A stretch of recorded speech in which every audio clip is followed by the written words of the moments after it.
samin a shuai lui ta ka shai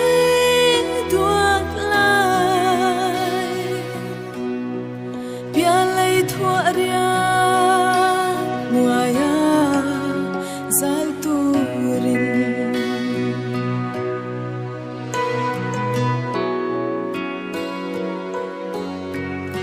ifam chan dia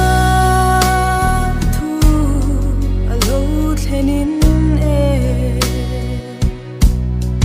kan wang khwa kon ang nim ruaye amileng ten kan run belin nangain ja zayan rom sa e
kan phang vela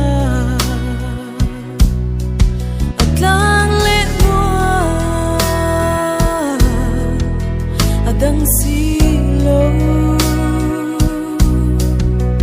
ilim khamai mo kan chan to ja ruayo chini ahul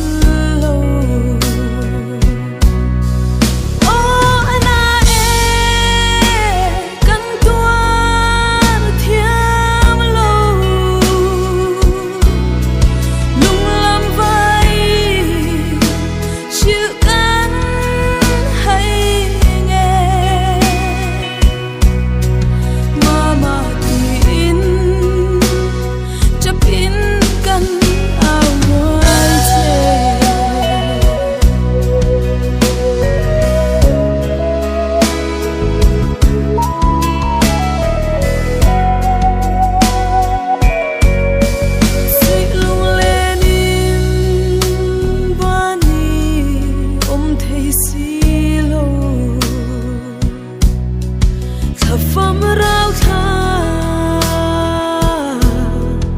vang khua phang in ni rei cha ma zin ga nua pe ka tong ma na ka